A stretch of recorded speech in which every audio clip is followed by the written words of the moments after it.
Subhanallah, saya kedatangan saudara saya, sahabat saya. Lama kita nggak ketemu ya, Pak Tobas ya. Ya ini Pak Tobas dari Jakarta, berkeliling, sudah silaturahmi ke Tegal, terus ke Pemalang, terus ke Pekalongan, dan mampir ke rumah saya. Makasih Pak Tobas, selamat datang. Ya Allah, maaf lahir batin ya Pak. Teman-teman, Pak Tobas ini salah satu warga di Kampung Akuarium Jakarta, dan beliau ini yang banyak sibuk untuk mengurus kampung akuarium. Jadi Pak Tobas, aku ingin ngobrol-ngobrol nih, karena kampung akuarium ini salah satu kampung yang mendapat perhatian luar biasa di Jakarta ya, dan jadi cerita nih di Indonesia terutama. Itu gimana sih ceritanya Pak Tobas sampai sedemikian seru dan lain sebagainya tuh? Pak Tobas cerita aja sama teman-teman, langsung aja ke kamera Pak Tobas ya. Terus suaranya agak kenceng biar kedengaran ya. Iya. Alhamdulillah bisa bersilaturahmi ke Pekalongan, tepatnya ke Bapak Iman. Kebetulan saya silaturahmi Jawa Tengah ya, karena lebaran di Jakarta saya keluarganya sudah banyak di kampung Sumatera, dan saya kebetulan berkunjung ke Jawa Tengah. Jadi cerita tentang kampung akuarium itu tergusur, kampung yang tergusur di tahun 2016. Jadi cerita itu bukan cerita DKI atau Indonesia, alhamdulillah bercerita di internasional. Oh, ini kampung yang dulunya tergusur. Tergusur 2016. Itu tadinya perkampungan, kita gimana kampung yang sudah lama puluhan tahun berpenduduk di situ, dan digusur di era pemimpin sebelum Pak Anies. Di zamannya Pak Ahok 2016. Ini ceritakan dong, itu kampung akuarium itu di mana di Jakarta ini? Kampung akuarium letaknya tepatnya di Jakarta Utara, Kelurahan Penjaringan, Kecamatan Penjaringan, Jakarta Utara, di RT 12 atau RT 1, di RW-nya RW 04. Tepatnya di Jalan Pasar Ikan, Museum Bahari. Jadi sekelilingnya ada laut gitu ya? Iya, jadi dia berbatasan dengan barat itu Kampung Luar Batang, timurnya Pelabuhan Sunda Kelapa, utaranya Laut Jawa, selatannya Pasar Heksagon. Gitu. Luas kampungnya berapa tuh? Luas kampungnya sekitar 10.384 meter persegi. Kalau penduduknya? Penduduknya ada 2 RT, kebetulan sekitar kurang lebih hampir 700 kakak karena padat. Kalau untuk jumlah bangunannya, kita pendataan waktu tergusur itu kurang lebih 241 bangunan yang digusur. Sebetulnya waktu mau digusur itu mau dijadiin apa sih Pak? Waktu mau digusur ya kita himbauan di zaman pemimpin itu, tulisan yang tercetak tebal itu revitalisasi kawasan kota tua. Oh, jadi itu dulu karena berdekatan dengan cagar budaya. Jadi sudah kelapa juga. Sudah kelapa, ada Museum Bahari, Museum Menara, Kota Tua, dan ada juga museum-museum yang dekat dengan kita. Gitu. Itu seru banget ya. Ya, jadi ya benar-benar kita dapat informasi hanya 11 hari. 11 hari informasi untuk mengosongkan. Untuk suruh mengosongkan, dan kita ya benar-benar kaget. Waktu itu kita juga sempat ada ancaman penggusuran di tahun 96, 97, tapi gagal. Jadi sudah pernah juga ya. Terus tahun 2016 ya? Iya, 2016 terjadi. Jadi itu sudah sampai perobohan atau belum? Udah 2016 perobohan, kalau 2096, 97 belum. Sudah dirobohkan Pak? Yang 2016 sudah. Ya. Sudah sekarang. Terus waktu dirobohkan masyarakat di situ pada kemana? Iya, masyarakat dipandu atau disuruh ke rumah susun. Makanya kita menolak rumah susun yang pasti jauh dari ekonomi warga, sedangkan ekonomi warga dekatnya dengan laut dan pekerjaannya juga dekat-dekat situ. Tapi dengan dipindahkannya 30 km ke sana, ke arah Jakarta Timur, ada juga yang di Jakarta Barat. Jadi menurut saya itu benar-benar menghilangkan bukannya bangunannya saja, tapi ekonomi dan silaturahmi keluarga juga hilang semua. Tercerai-berai. Jadi kerukunan kita satu kampung pun ya, saya aja bermain di sana 30 tahun udah lupa teman-teman saya. Pak Tobas sudah dari kecil di situ? Ya, kalau saya alhamdulillah regenerasi ketiga dari kakek, bapak, dan saya terakhir. Dan insya Allah kepengennya sih regenerasi. Jadinya setelah ada pembangunan ini untuk kedepannya adanya keamanan bermukim untuk generasi berikutnya dan seterusnya maunya saya. 2016 digusur, terus masuk 2017 itu kan pilkada ya, pilgub ya. Terus rada agak lega gitu ya? Iya. Apa masih tanda-tanya? Kalau pas pilgub juga kita agak deg-degan juga karena calonnya 3 tuh. Ada Pak Anies, ada Pak Ahok, satu lagi ada Pak AHY Agus. Ya, gitu. Jadi ya kalau nggak menang ya benar-benar taruhannya kita di sana nggak ada. Kalau Pak Anies nggak ada di sana gitu, nggak menang lah gitu di 2017 itu. Itu masyarakat sana pencariannya Ke laut. mencarikan. Carikannya ke laut, ada buruh pelabuhan kita dekat, jalan kaki sampai. Terus buruh lelang dekat juga, lelangan ikan Muara Baru, lelangan ikan Muara Angke juga dekat. Jadi benar-benar sekitar situ aja mencari uangnya. Ada buruh di pasar pagi. Ada sekolah nggak sih di situ? Sekolah ada juga di luar Batang. Di luar Kalau Batang, di dekat ya? di Kampung Apurem nggak ada sekolah. Ini kapal akuarium luar Batang kan masalah dekat dekat, ya? dekat banget. Saya sekolah SD di luar Batang. 6 tahun. Luar Batang itu yang terkenal ini ya? Makam masjid dan masjidnya. Masjid Jambi Keramat Luar Batang. Terus sekarang nih jadi berita menarik ya, ada bangunan-bangunan baru itu. Ya alhamdulillah. Itu gimana ceritanya? Siapa yang mengerjakan? Terus bagaimana kemudian warga sana bertahan? Ya, pasca penggusuran 2016 kita bertahan dan emang benar saya yakin diri saya dan teman-teman bahwa setelah penggusuran ini ada apa? Ada pembangunan apa setelah ini? Kita contohkan di sana penggusuran Kalijodo. Tergusur dan terbuatnya Elketra. Tapi di Kampung Apurem setelah tergusur terbengkalai. Tidak ada program-program yang ada di sana, tidak ada. Alhamdulillahnya setelah terpilihnya Pak Gubernur, Pak Anies Baswedan, lanjut kita rapat pimpinan langsung dengan Pak Anies dan kita minta untuk bertahan sementara menuju kolaborasi yang disebut kolaborasi antar warga bersama pemimpinnya. Jadi benar-benar bukan maunya warga, tapi maunya warga dan bisa benar-benar diterapkan oleh pemimpinnya dan kolaborasi dan warga dengan pemerintah. Ini salah satu terjemahan Jakarta sebagai kota kolaborasi. Ya, betul.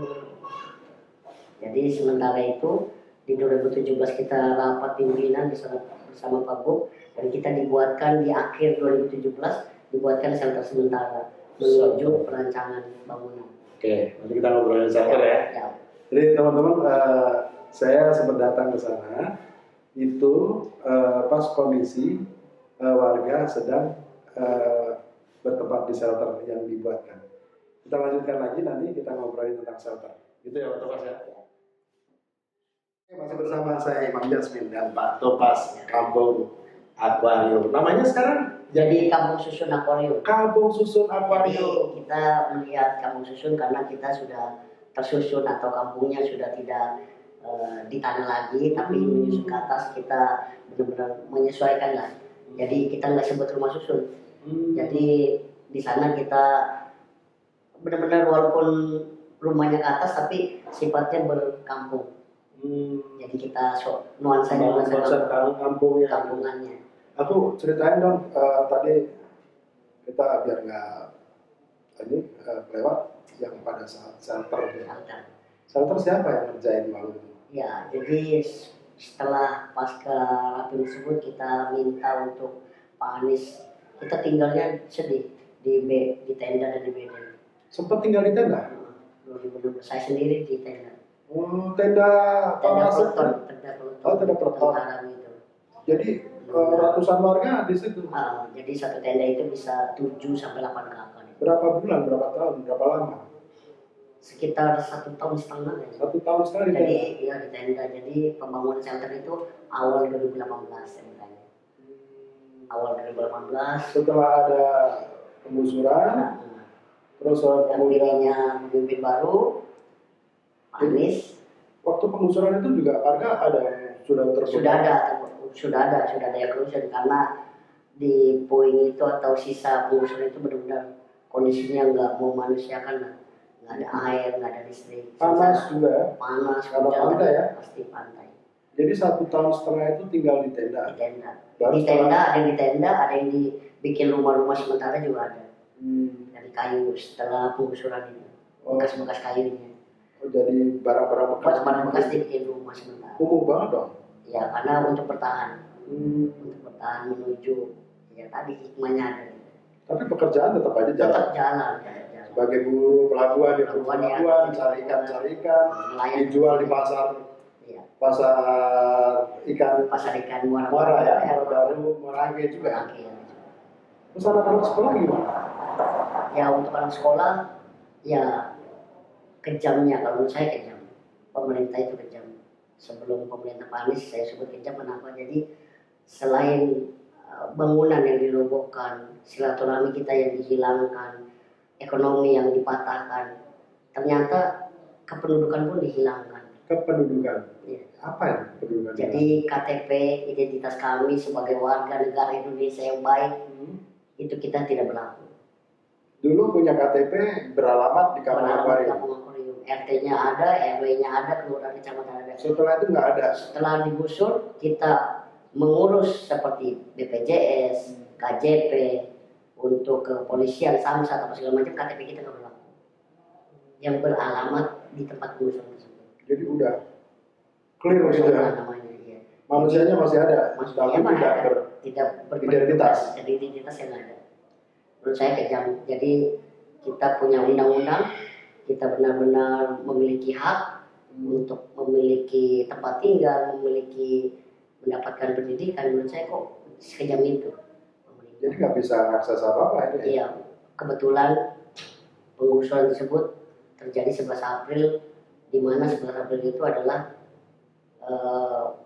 anak sekolah SD sedang ujian. Itu yang saya sedihkan. Kejadian peristiwa itu bertepatan dengan saat anak-anak sekolah SD, dasar ujian kelas 6. Kaget dong. Jadi ada ibu-ibu yang bercerita di depan saya, sudah nak pergi aja, gusurannya nggak jadi. Dan itu saya masih dengar. Dan ketika anak itu pulang, rumahnya udah rata. Dan saya dengan anak-anak kecil tersebut sampai sekarang mengerti siapa pemimpin yang merusak bangunannya atau rumahnya. Jadi trauma healing yang anak kecil tersebut yang nggak bisa dihilangkan. Saya sedihnya situ. Sampai dia besar dia ingat di dalam otaknya. Sampai dia TK sekarang, dia umurnya mungkin dari kemarin umur 4 tahun, sekarang tambah 6 udah 10 tahun, dia ingat siapa yang merusak rumahnya. Jadi trauma itu yang nggak bisa dihilangkan. Jadi merusak lah, bagian merusak jiwa. Oke, itu suatu peristiwa ya, satu peristiwa yang jadi catatan semuanya. Jadi di Kampung Akuarium ini banyak tuh cerita-cerita tadi, trauma, sampai kemudian healingnya seperti apa. Dan itu memang psikis bagi anak-anak agak susah juga, cerita Pak Topas seperti itu. Terus dari mereka harus bertahan di tenda-tenda selama 1,5 tahun, membayangkan ya cuaca dan sebagainya. Kita tahu betul di daerah Kampung Akuarium ini panasnya luar biasa karena berdekatan dengan laut. Betul-betul di bibir pantai, betul-betul di bibir pantai. Akses ke sana juga kumuh banget ya waktu itu ya. Dan ini luar biasa itu. Terus setelah itu agak lumayan ya dibangun shelter-shelter ya, dibangun shelter-shelter ya. Saya waktu itu pas saya datang itu sudah shelter itu Pak. Sudah shelter. Saya lihat airnya juga sudah bagus ya. Dan MCK-nya juga bagus ya. Saya sempat membuat foto-foto di MCK itu. Nah ini sekarang Pak Topas sudah tidak dan warga sudah tidak lagi di shelter, sudah di tempat mewah ya. Alhamdulillah sudah terjadi pembangunan. Sudah ditempati. Kapan itu dibangun? Dibangunnya awal tahun 2021. 2021. Sekarang 2022. Belum lama ditempatin juga. Iya.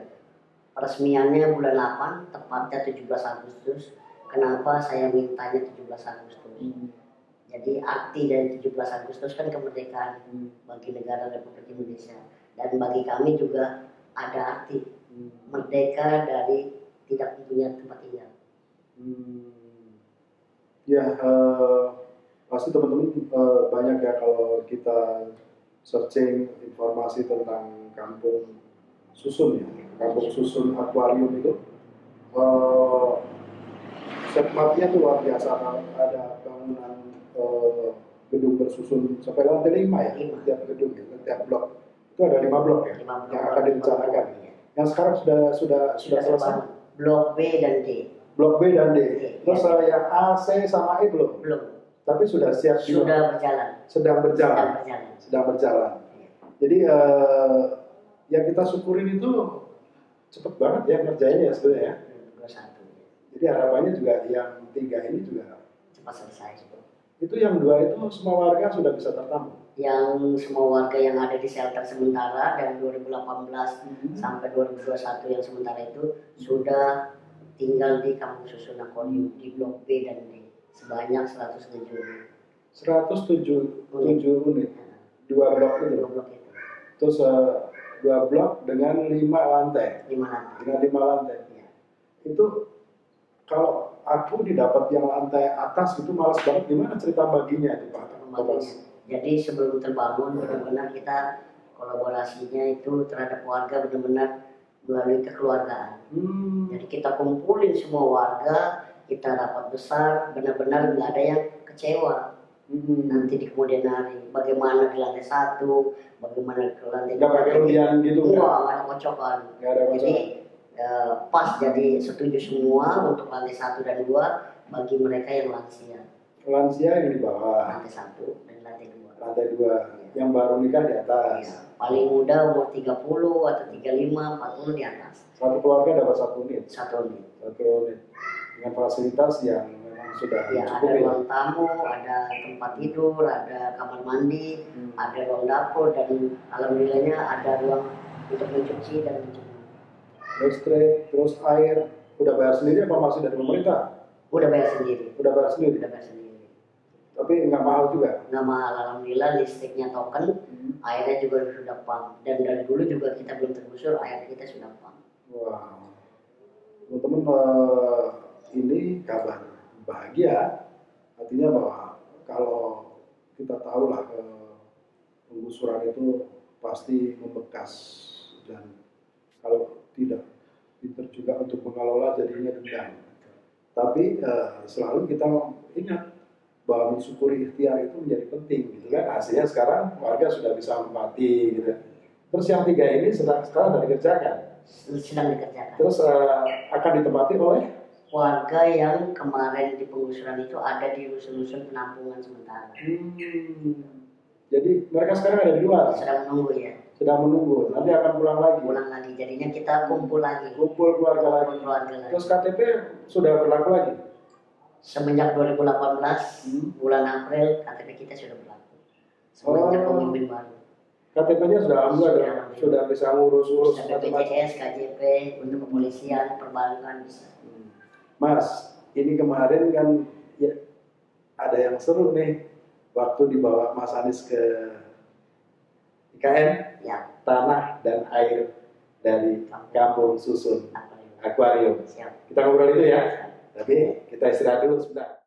Salam, masih bersama saya Imam Jasmin dan Pak Topas, kampung susun akuarium. Teman-teman, kemarin itu ada berita yang menarik perhatian kita semua ya. Anies Baswedan, Gubernur DKI Jakarta, membawa air dan tanah dari kampung susun akuarium. Itu cerita menarik, Mas. Siapa yang mengusulkan atau teman-teman semua yang ada di sana? Enggak. Jadi ceritanya itu hari Jumat dapat telepon dari protokoler DKI malam-malam jam 8. Pak RT lagi di mana? Saya kebetulan lagi di luar, lagi nggak di kampung susun. Oh iya, Pak Topas ini Pak RT. Oh iya. Pejabat. Ya. Jadi saya ditelepon oleh protokoler, Pak RT lagi di mana? Saya di luar kebetulan.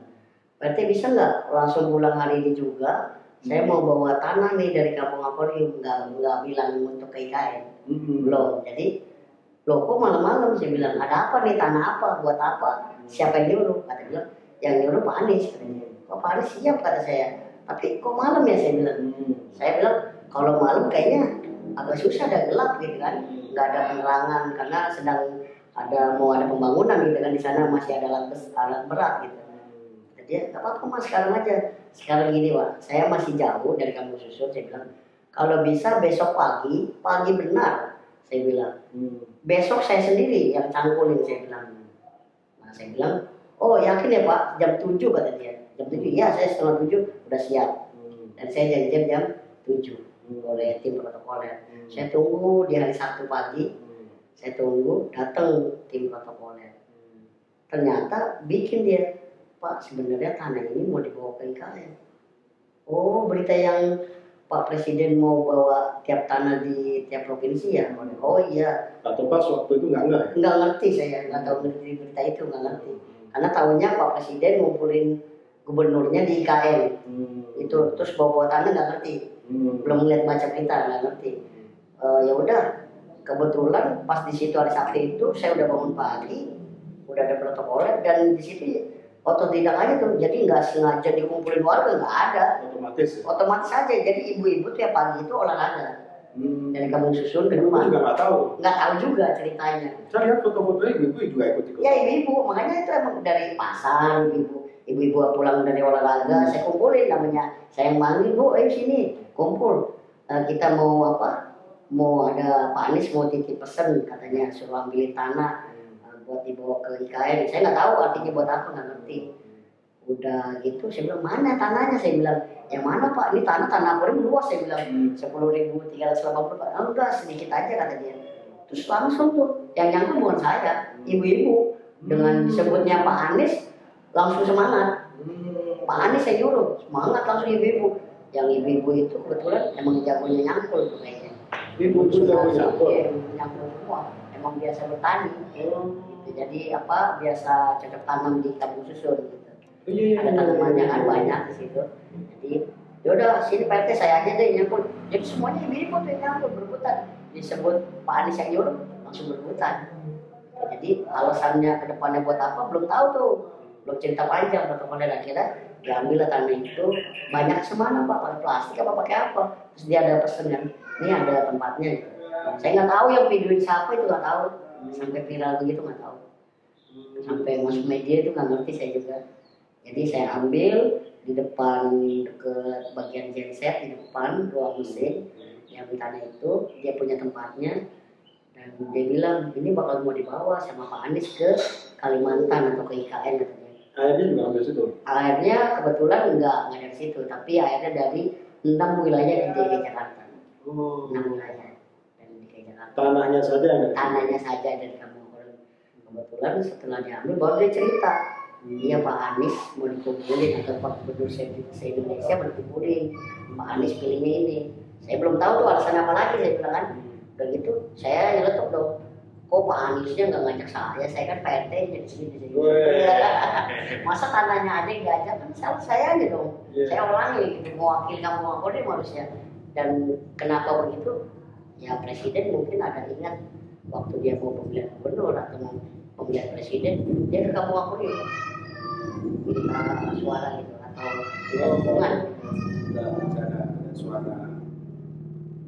Ya, misalnya kita rekamannya di ruang tamu depan itu jalan jadi agak bising sedikit. Iya.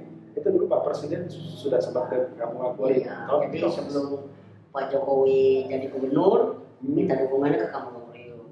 Langsung pindah lagi Pak Jokowi mau nyalon presiden ke Kampung Akuarium juga. Gitu. Kampung Susun hebat ya. Iya. Jadi minta dukungan lah. Ayo dong bantu saya, pilih saya jadi gubernur. Setelah gubernur, ayo pilih saya jadi presiden. Dan waktu dia jadi gubernur, ada salah satu warga, dia ngomong ke warga itu masih hidup warganya sekarang. Ibu udah berapa puluh tahun di Kampung Akuarium? Dijawab sama ibu itu kan. Ibu namanya Ibu Sapati. Kata dia sudah 20 tahun lebih Pak. Oh tenang aja Bu. Setelah 20 tahun lebih gak bakal digusur gitu, kata Pak Jokowi waktu mau nyalon gubernur dan presiden. Oke. Terus pokoknya tanahnya sampai di IKN ya. Jadi Kalimantan sana. Iya. Sudah berkumpul dengan tanah-tanah yang lain. Ya, Punya harapan nggak, Mas? Punya, pastinya bukan Pak Gubernur ini ucapannya, tapi saya sendiri. Kenapa Pak Anies pilih tanah dari Kampung Akwarium? Mungkin mau titip pesan bahwa jangan sampai pemimpin-pemimpin di Indonesia ini melupakan dengan apa yang dia telah komitmenkan atau janjikan. Jadi pesan moral yang disampaikan, dulu Pak Presiden ada di sini, dulu Pak Gubernur sebelum Ahok ada di sini, dan setelah dia jadi pemimpin besar lagi lebih tinggi atau menjadi presiden, dia lupa dengan warganya. Jadi mengingatkan pembangunan itu jangan sampai merugikan, termasuk di IKN. IKN atau di Kalimantan itu jangan sampai pembangunan IKN tersebut merugikan seluruh masyarakat yang ada di Kalimantan. Mengingatkan, jadi Kampung Akwarium itu. Jadi Kampung Akwarium itu cermin kecil aja ya? Ya, kecil aja. Ya, sebentar lagi udah selesai tuh Pak Gubernur sampean itu. Iya. Sudah nggak akan menjadi gubernur sampean bulan Oktober ya? Iya, bulan Oktober. Terus bakal ada penggantinya, ya kan? Terus sudah mulai terasa nih, karena saya tahu betul dekatnya warga Kampung Akwarium dengan Pak Gubernur. Sudah mulai agak melo-melo juga ya. Iya. Terus punya harapan nggak untuk kedepannya seperti apa? Jadi pemimpin yang akan menggantikan Pak Anies, juga nanti Pak Aniesnya harus seperti apa? Cobain aja. Ya. Mungkin harapan sebelum Pak Anies mundur atau masa jabatannya habis, percepat pembangunan yang ada di DKI Jakarta, atau peraturan-peraturan yang tidak merugikan masyarakat di DKI Jakarta tolong dipercepat, karena masa jabatan Pak Gubernur Anies sebentar lagi mau habis. Dan setelah pasca habis atau digantikan oleh PLT berikutnya, harapannya menjadilah pemimpin yang bijaksana, yang berkeadilan, yang menjunjung tinggi hak dan martabat masyarakat di DKI Jakarta. Jangan sampai merugikan masyarakat di DKI Jakarta. Yang sudah ada contohnya kami yang telah dirugikan, dan ada pesan moral yang disampaikan oleh Pak Gubernur bahwa kami benar-benar telah dimanusiakan. Warga di Kampung Susun Akwarium merasa dimanusiakan. Ya. Yang disebut memanusiakan manusia. Itu kata-kata Pak Anies yang saya ingat sampai sekarang. Teman-teman, aku nggak mau terlalu berpanjang obrolan dengan Pak Tobas ini, karena pasti kalau panjang judulnya nanti romantis. Tobas, kita ngobrolnya nggak usah direkam selanjutnya. Ya, aku makasih banget.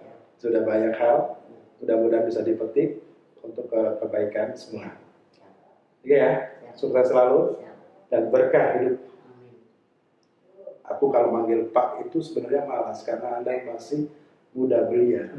Mas Tobas, kita doakan mudah-mudahan menjadi pemimpin yang baik juga bagi masyarakat di Kampung Susun. Salam saya buat saudara-saudara di sana. Oke, terima kasih teman-teman. Salam.